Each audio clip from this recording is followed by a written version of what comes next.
اتنی جو فضیلت ہے اور ثواب ہے نماز جعفر طیار کی کہ باقاعدہ علماء نے لکھا ہے اس کو کہ نماز جعفر طیار سنت موقدہ ہے، تاکیدی مستحب ہے.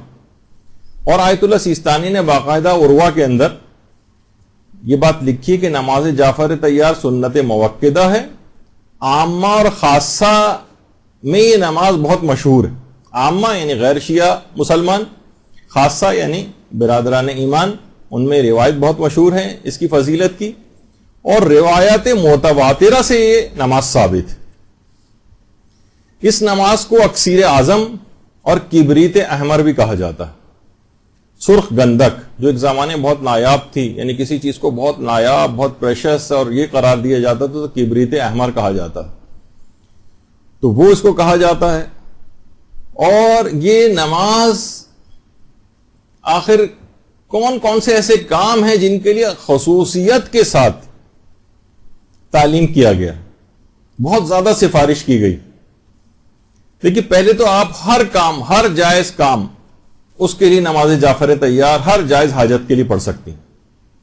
عام ہو کام اس کے لیے بھی، اور پیچیدہ کوئی اور مشکل کام ہو اس کے لیے بھی. آیت اللہ بہجت سے بھی یہ بات پوچھی گئی تھی کہ سخت اور پیچیدہ مشکلات کو کیسے حل کرنا چاہیے.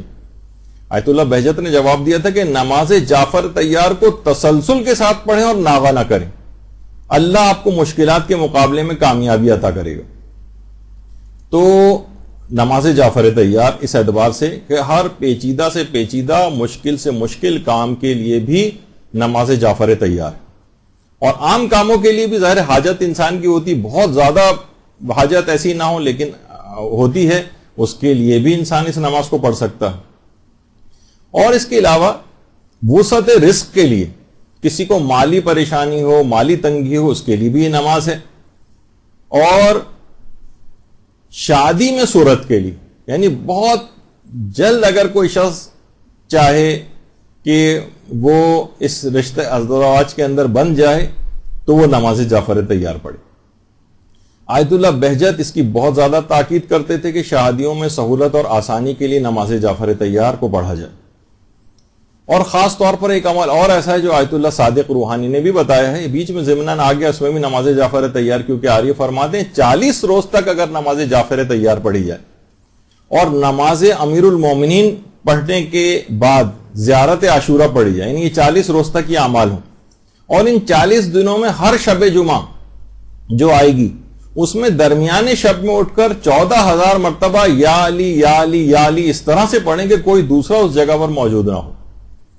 اور 7 موسوی سادات کو کچھ رقم ہدیے کے طور پر دیں، اور اگر وہ نہ مل سکیں تو 7 دیگر سادات کرام کو بھی ہدیہ کیا جا سکتا ہے.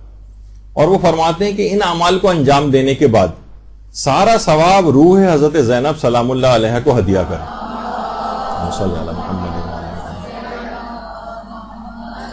وہ فرماتے ہیں کہ بہت جلد شادی کے لیے عمل تجربہ شدہ ہے اور بہت تیز رفتاری کے ساتھ مدعا حاصل ہو جاتا ہے. نماز امیر المومنین آپ دیکھ سکتی ہیں، مفاتی وغیرہ کے اندر آپ کو اس کا طریقہ مل جائے گا، اور نماز جعفر طیار کا تو ابھی آگے چل کر آ ہی رہا ہے.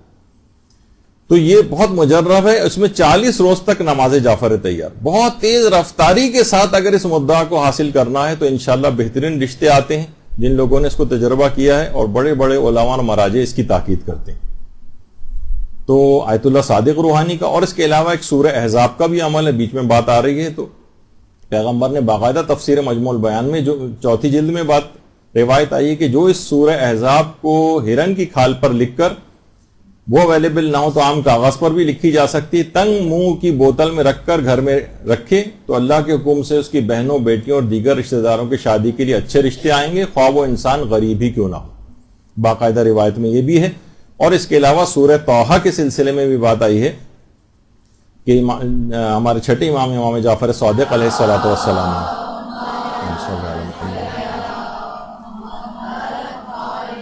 کہ جو بھی سورہ طٰہٰ کو لکھ کر سبز ریشمی کپڑے میں لپیٹ کر اپنے پاس رکھے اور رشتہ لے کر کسی کے ہاں جائے تو اسے ناکام نہیں لوٹنا پڑے گا اور وہ شادی ہو کر رہے گی.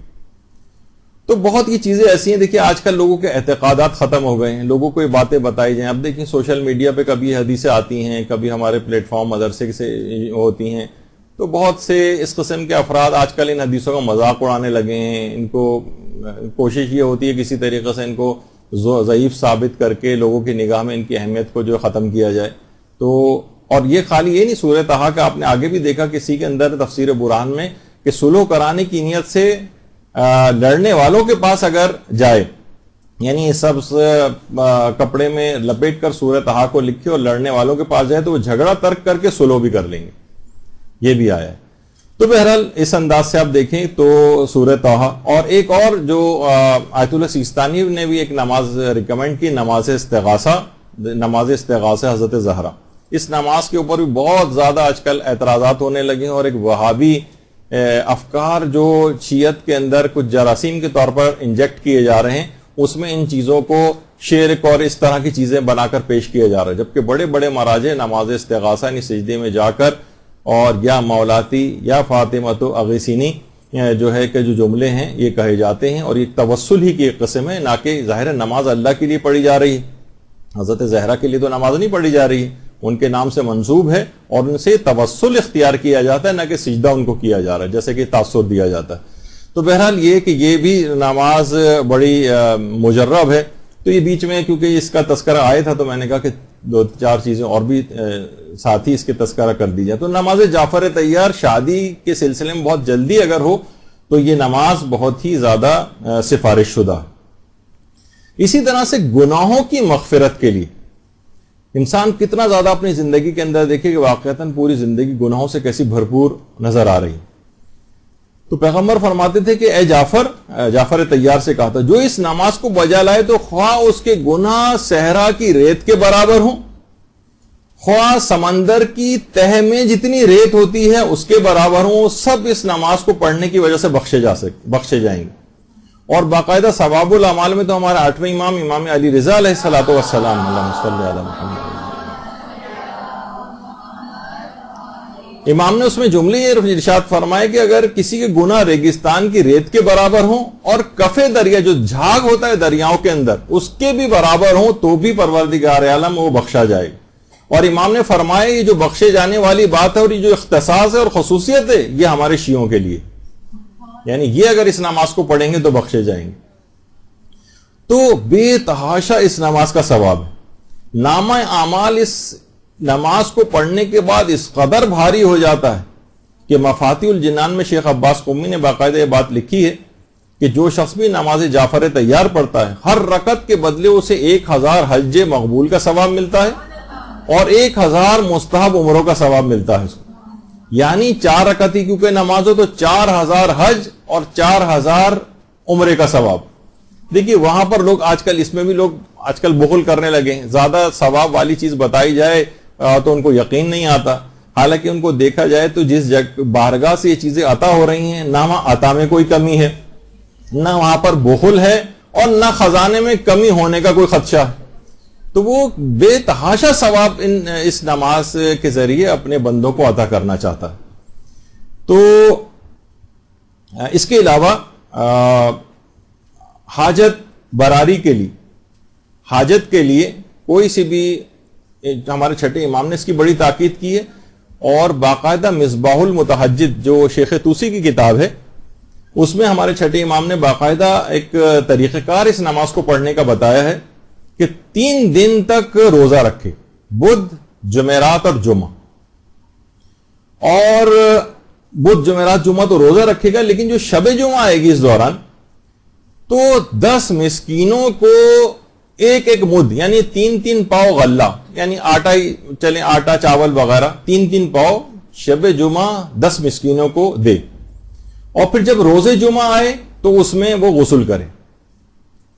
اور اگر ممکن ہو تو کسی میدان میں کھلی جگہ پر، روایت میں تو خیر ریگستان کا لفظ ہے، اگر وہ ممکن نہیں ہوتا تو کھلی جگہ پہ جائے، اور نہیں اگر کوئی شخص جیسے خواتین نہیں جا سکتی تو اپنے گھر میں ہی جو ہے وہ نماز جعفر طیار پڑھے. یعنی امام نے فرمایا کہ اس کے بعد نماز جعفر طیار پڑھے، اور پھر ایک دعا ہے یا من اظہر الجمیل، وہ آپ کتابوں کے اندر دیکھ سکتی، وہ اس کو پڑھے. تو اس نماز کے اس طریقے کار کو تو اگر کوئی شخص بہت ہی سخت مشکل اور حاجت کے اندر ہے تو اس طریقے سے، یعنی کوئی حاجت واقعتاً اسے قبول کروانی ہے، بہت ہی اہم حاجت ہے، تو نماز جعفر تیار پڑھنے کے بہت سے طریقے بیان ہوئے. ان میں ایک طریقہ مصباح المتہجد میں شیخ طوسی نے چھٹے امام سے یہ بھی نقل کیا. تو اس طریقہ کار کو روزہ رکھے، پھر شب جمعہ جو ہے وہ 10 مسکینوں کو غلہ پہنچائے، پھر روزے جمعہ جو ہے غسل کرے، اور اس کے بعد ممکن ہو تو باہر نکل کر ورنہ گھر میں ہی نماز جعفر تیار پڑھے. اس کے بعد ایک خاص دعا یا من نظر الجمیل، وہ کتابوں میں دیکھ سکتی ہیں آپ، وہ پڑھے، اور اس کے بعد وہ دیکھے کس طرح سے اس کی یہ حاجت قبول ہوتی. تو واقعتاً بہترین نماز ہے حاجت کے لیے. اکثیر اعظم ایک، یعنی ہر جسے کہا جاتا ہے نا کہ ہر مرض کی دوا، وہ جو ہے نماز جعفر تیار. اور یہ بھی ہے اگلا اس کا فائدہ کہ بے نمازی کو نمازی بنانے کے لیے بڑی مجرب. آج کل لوگ کتنا زیادہ تنگ ہوتے ہیں، بار بار مائیں پوچھ رہی ہوتی ہیں، والدین پوچھ رہے ہوتے ہیں کہ ہم کیا کریں، اولاد نماز کے لیے قائل نہیں ہوتی ہے. اس میں خیر بہت ساری وجوہات تربیت کے حوالے سے بھی کمیاں اور خرابیاں ہیں، اور اس کے لیے الگ یہاں پر دروس بھی ہو چکے ہیں، کتابیں بھی اس کے سلسلے میں موجود ہیں. لیکن بے نمازی کو نمازی بنانے کے لیے کہ وہی کتاب جو بسوئے محبوب، وہ جو میں نے کہا تھا کہ آیت اللہ بہجت کی زندگی میں لکھی گئی تھی، ان کے ارشادات، فرمودات اور ان کی نصیحتوں پر اور ان کی سیرت پر مبنی جو کتاب تھی، اس کتاب کے اندر بھی بات ہے کہ آیت اللہ بہجت سے کسی نے آ کر پوچھا تھا کہ مجھے یہ بتائیے کہ میرا بھائی نماز نہیں پڑھتا ہے، بہت سمجھاتے ہیں، بہت نصیحت کرتے ہیں، لیکن وہ باز نہیں آتا، نماز پڑھ کے ہی نہیں دیتا. تو آپ نے فرمایا کہ تم اس کے لیے نماز جعفر تیار پڑھو، اور نماز جعفر تیار پڑھنے کے بعد اس کی ہدایت کی دعا کرو، اور کوشش یہ کرو اسی نماز کے آخری سجدے میں، یعنی 4 رکعتی جو نماز جعفر تیار، اس کا جو آخری سجدہ آئے گا، 4تھی رکعت کا آخری سجدہ، اس میں جا کر اپنے اس بھائی کے لیے تم دعا کرو. اردو زبان کے اندر بھی بطور دعا آپ آخری سجدے کے اندر جا کر نماز جعفر تیار کی آخری رکعت کے آخری سجدے میں بھی کسی بھی بے نمازی کے لیے یہ دعا مانگی جا سکتی. تو کہتے تھے کہ آخری رکعت کے آخری سجدے میں جا کر جاؤ اور یہ اپنی دعا مانگو، اور تباکی کرو. تباکی کے معنی ہے کہ کوشش کرو کہ چاہے کتنا ہی دل کو مشکل کیوں نہ لگے، کچھ آنسو تمہاری آنکھ سے نکل آئیں، اور جیسے ہی آنسو نکل آئیں اس وقت اس موقع پر پھر اس دعا کو کرو کہ جو بھی تمہارا مقصد اور مدعا ہے، پھر دیکھو کیسی تمہاری وہ دعا قبول ہوتی. تو بے نمازی کے لیے بہت کہتے تھے. بلند مقامات کے حصول کے اعتبار سے بھی یہ نماز جو ہے، یہ صرف یہ نہیں کہ ہم صرف دنیاوی حاجات اور اس کے لیے انسان اپنے آخرت میں بلند مقامات کا حصول چاہتا ہے کہ میں دنیا کے اعتبار سے بھی اور آخرت کے اعتبار سے بھی بڑے مقامات کو حاصل کروں. کتنے افراد دیکھیے ایسے ہیں، اس پہ ہماری گفتگو ہو چکی ہے، کربلائی کاظم ساروقی. اور 2 سال پہلے ایران میں ان کے اوپر ایک فلم بھی بننا شروع ہوئی تھی، مجھے پتا نہیں ہے اس کے بعد، لیکن شاید کوئی چھوٹا موٹا کلپ تو بن چکا ہے. کربلائی کاظم ساروقی یہ اس صدی کا معجزہ کہے جاتے ہیں. یہ بالکل ایک ان پڑھ شخص ہے. اس پہ ان کے حالات پر تفصیلی گفتگو ہمارے ہاں یا تو امام زمانہ علیہ السلام کے موضوعات پہ جو لیکچرز ہوئے ہیں،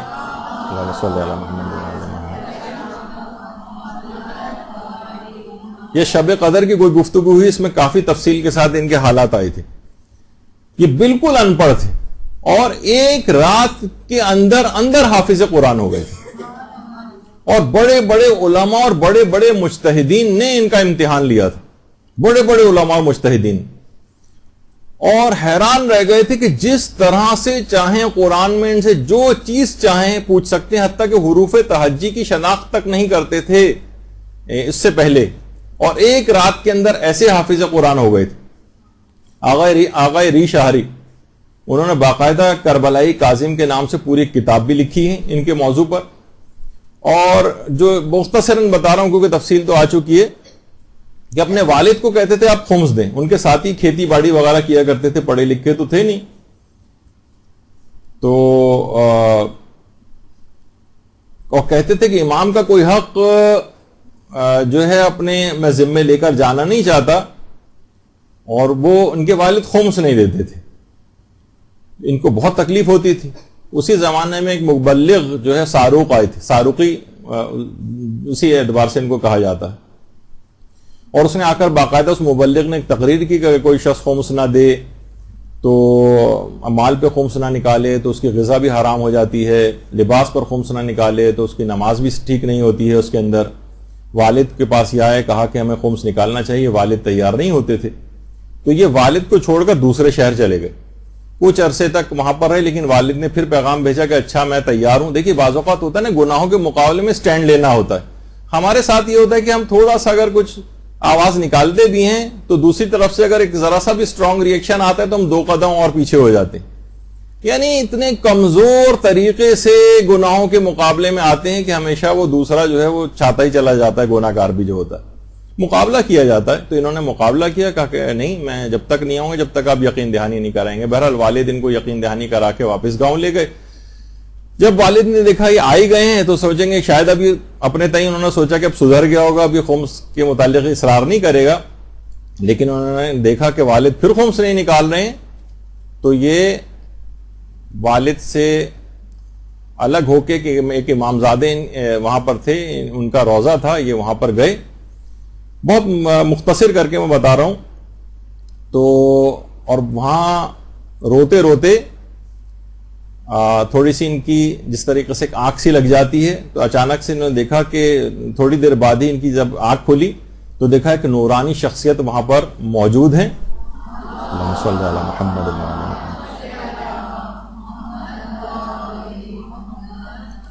اور اس نورانی شخصیت نے ان کے سینے پر ہاتھ رکھ کر سورہ آراف کی آیت نمبر 53 تلاوت کی, ثم استوى علی العرش والی جو آیت. کہہ رہے ہیں انہوں نے یہ صرف آیت ابھی پڑھی تھی, کربلائی کاظم ساروقی کہتے ہیں کہ بے ہوش ہو کر گر پڑے, اور جب یہ اٹھے بے ہوشی سے تو مکمل حافظ قرآن بن چکے تھے. اور دوسری ایک اور وجہ ان کے بیٹے نے بتائی تھی کہ وہ فرماتے ہیں کہ ابتدائی جوانی سے ہی میرے والد نماز جعفر طیار کے بہت ہی زیادہ پابند تھے. اس حد تک پابند تھے کہ سخت سردیوں کی راتوں میں نماز جعفر طیار پڑھتے تھے, اور شدید گرمیوں میں کھیت میں سورج کی چلچلاتی ہوئی جو دھوپ ہوتی ہے اس میں کھڑے ہو کر بھی نماز جعفر طیار پڑھتے تھے. تو اس حد تک اس کا نماز جعفر طیار کوئی شخص پابندی کے ساتھ پڑھتا رہے تو عجیب و غریب اس کے اثرات, ایک ایسے معجزات اس کے ساتھ ہوں گے. اور جیسے کہ علماء عرفان وغیرہ بھی کہتے ہیں نمازوں کے بھی موکل ہوتے ہیں, یعنی خود وہ نمازوں کے اندر ایسی طاقت اور وہ ہوتی کہ وہ ان کی حفاظت کرتی ہے اس کے پڑھنے والے کی, اور بڑے بڑے مقامات تک اس طرح سے لے جاتی. کربلائی کاظم ساروقی. تو اس کے بعد قوی ترین حافظہ اگر کوئی شخص چاہتا ہے تو وہ نماز جعفر طیار پڑھے.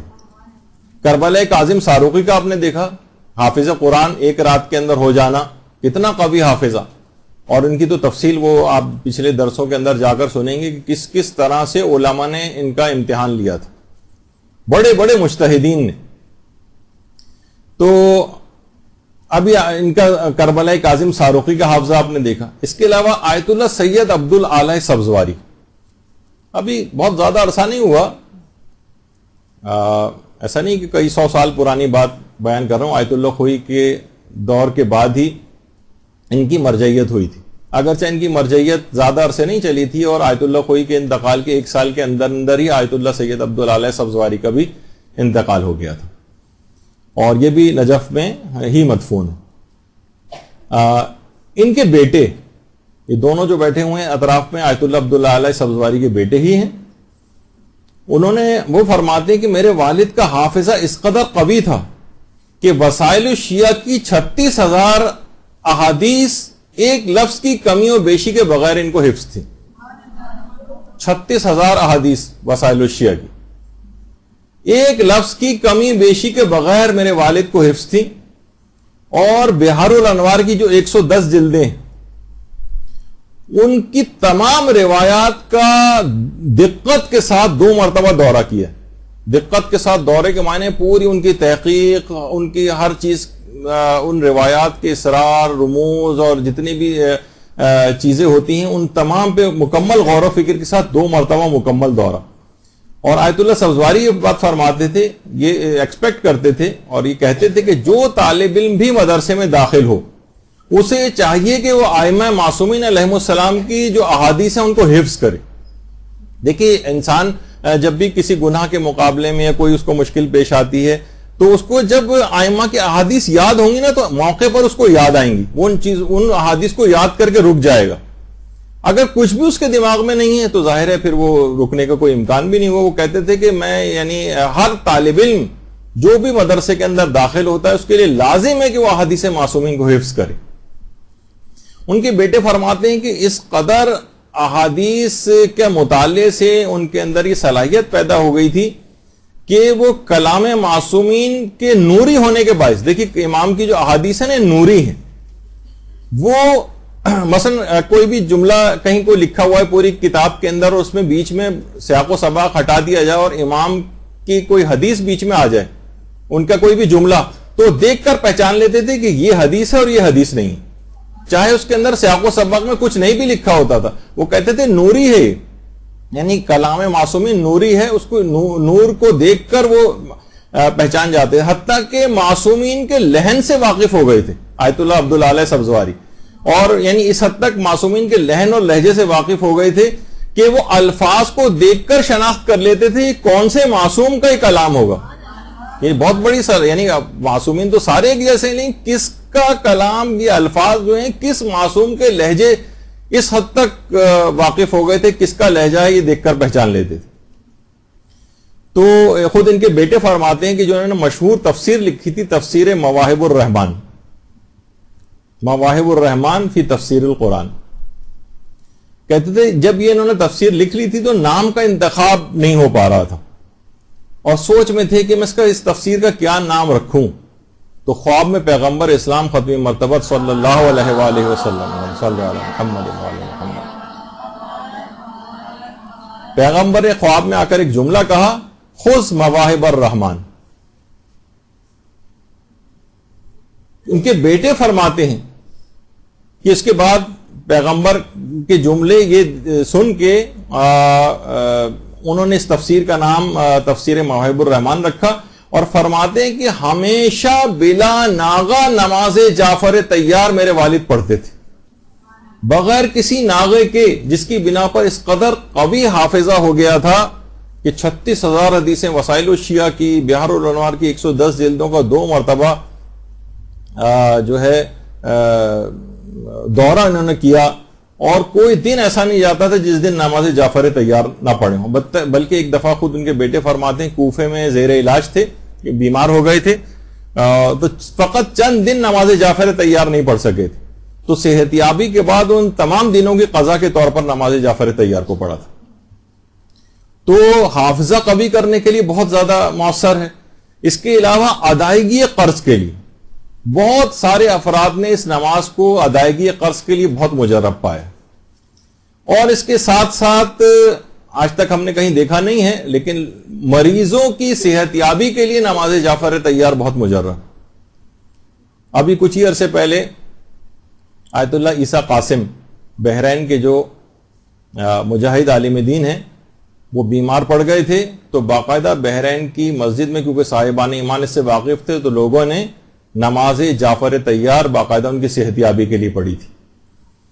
تو بہرحال اور شدید ترین مشکلات کے جو دور آتے ہیں خاص طور پر قیدیوں کی رہائی کے لیے, دیکھیں کتنے بھی آج بھی مسنگ پرسن, کتنے نوجوان ہمارے جو ہے مومنین جو ہیں وہ غائب ہیں اور ان کا کچھ پتہ نہیں چل رہا ہے. تو قیدیوں کی رہائی کے اعتبار سے بھی نماز بہت مجرب ہے, بلکہ یہاں تک ملتا ہے کہ انقلاب ایران کے جب ابتدائی دن تھے اور باقاعدہ امام خمینی نے اس وقت تک شاہ گیا نہیں تھا اور اس کی حکومت قائم تھی اور مظالم چل رہے تھے, تو امام خمینی نے باقاعدہ احتجاج کی کال جو ہے وہ دی تھی اور بادشاہ کے ظلم کے خلاف ایک اپیل کی تھی لوگوں سے کہ اس دن احتجاج کے طور پر اپنے دکانیں اور کاروبار کو بند رکھا جائے.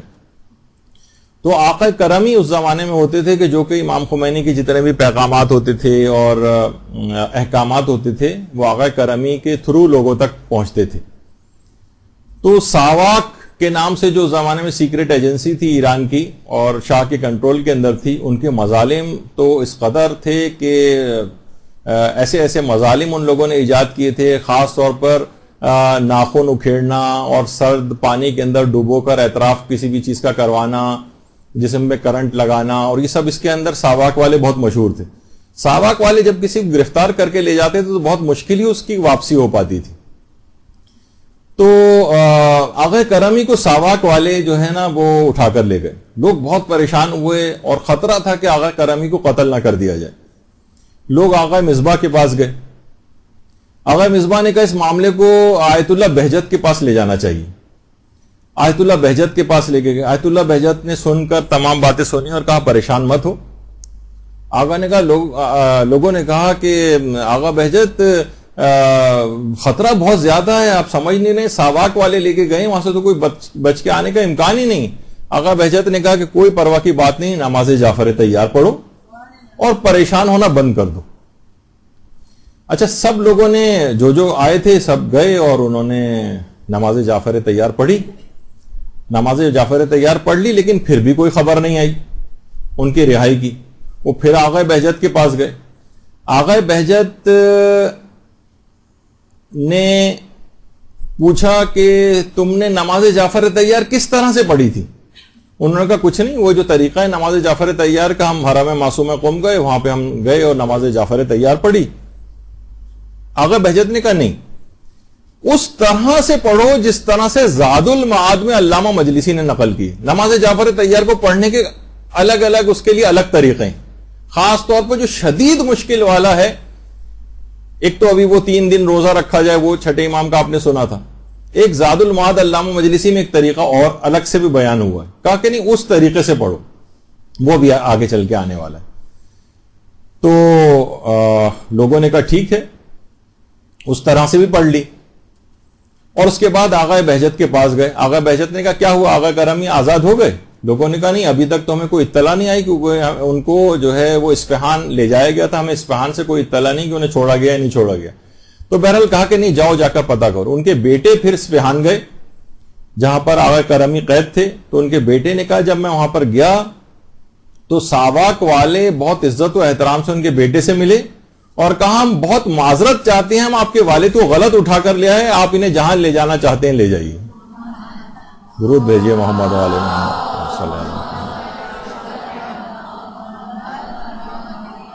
اتنے ظلم کرتے تھے ساواک والے کی یقینی موت، یعنی ان وہ درندہ صفت افراد وہ معذرت کر رہے ہیں، عزت و احترام سے پیش آ رہے ہیں اور کہہ رہے ہیں لے جائیے. یعنی نماز جعفر تیار کا معجزہ تھا. تو اس طرح سے یہ ابھی اس کا بھی طریقہ آ رہا ہے کہ زاد المعاد میں علامہ مجلسی نے کیا. اسی طرح سے ہر حاجت کے لیے، ہر کام کے لیے آپ پڑھ سکتے ہیں. حتیٰ کہ یہی آیت اللہ عبداللہ سزواری، ان کا بھی تھوڑی دیر پہلے ذکر ہوا تھا، یہ بھی اس نماز کے عجیب و غریب اثرات کے بہت معتقد تھے. فرماتے تھے کہ خود ایک سال میں جب حج پر گیا تو ایک تھیلی میرے پاس تھی جس میں سارے پاسپورٹ، کاغذات اور نقدی وغیرہ تھی. تو رستے میں کہیں وہ گر گئی. حاجیوں کے ساتھ اکثر ایسا ہوتا ہے، رستے میں کہیں گر گئی. مجھے احساس ہو گیا کہ وہ تو اب میرے پاس نہیں ہے. تو بجائے ادھر ادھر تھوڑا سا انہوں نے دیکھا، لیکن ظاہر ہے حج کے موقع پہ کہاں کوئی چیز اس طرح سے نظر آتی. کہنا میں سیدھا بیت الحرام گیا، خانہ کعبہ گیا اور وہاں جاتے ہی نماز جعفر تیار شروع کر دی. اور نماز جعفر تیار کے بعد میں دعا مانگ رہا تھا کہ میری چیزیں مل جائیں. ابھی دعا ختم ہی ہوئی تھی کہ ایک انتہائی حسین جوان میرے سامنے نمودار ہو. اللہم صلی علی محمد و علی محمد. اور میرا نام لے کے مخاطب کر کے کہا سید عبدالعالی، یہ دیکھو، یہ رہی تمہاری تھیلی. کہنے میں نے اس کے ہاتھ سے تھیلی لے کے اپنے سامان دیکھنے میں متوجہ ہوا، اور اس کے بعد جب میں نے آنکھ اٹھا کے دیکھا تو وہاں پر کوئی نوجوان نہیں تھا. تو خود بتاتے ہیں کہ ایسے ایسے طریقہ کار سے، یعنی کسی بھی اس مقصد اور حاجت کے لیے کوئی چیز کھو جائے، یعنی کوئی جیسے کہا نا اکسیر اعظم ہے، ہر چیز کے لیے استعمال کیا جا سکتا ہے اس نماز کو، ایسی مجرب نماز. تو وہ طریقہ جو علامہ مجلسی نے زاد المعاد میں لکھا ہے، وہ اصلاً ہمارے چھٹے امام امام جعفر صادق علیہ الصلوۃ والسلام،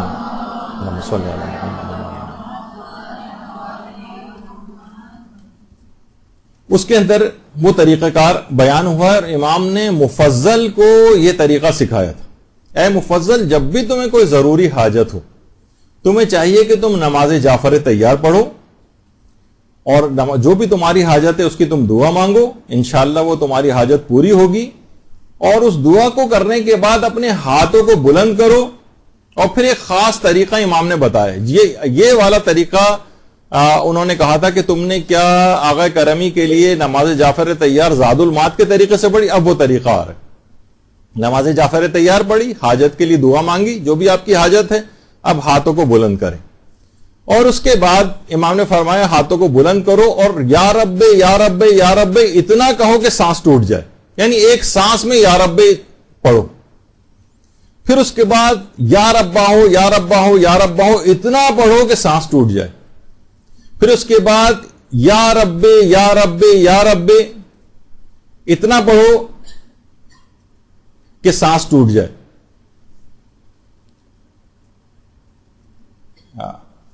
پہلے یا رب ہے اور اس کے بعد تیسری مرتبہ صرف رب رب، یا نہیں ہے اس میں.